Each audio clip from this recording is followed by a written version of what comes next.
There is an environmental mystery afoot, and it begins with the seemingly trivial detail that reveals a disaster of global proportions.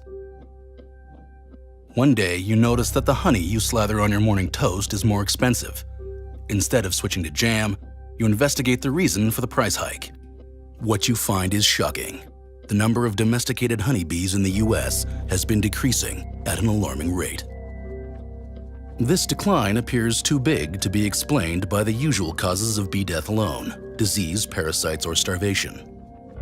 The typical crime scene has almost no adult bees left in the hive, except perhaps a lonely queen and a few other survivors. It's full of untouched food stores and a brood of unborn larvae, suggesting that the adults vacated without waiting for them to hatch. But what's particularly eerie is that there is no telltale mass of dead or dying bees nearby. Either they have forgotten their way back to the hive, or they have simply disappeared. These mysterious disappearances aren't new. Humans have been collecting honey for centuries. But it wasn't until European settlers in the 1600s introduced the subspecies Apis mellifera that we domesticated bees. Since the 19th century, beekeepers have recorded occasional mass disappearances, giving them enigmatic names like disappearing disease, spring dwindle disease, and autumn collapse. But when in 2006 such losses were found to affect more than half of all hives in the US, the phenomenon got a new name: colony collapse disorder. The most frightening thing about this mystery isn't that we'll have to go back to using regular sugar in our tea. We farm bees for their honey, but they also pollinate our crops on an industrial scale, generating over a third of America's food production this way. So, how can we find the culprit behind this calamity? Here are 3 of the possible offenders. Exhibit A: pests and disease.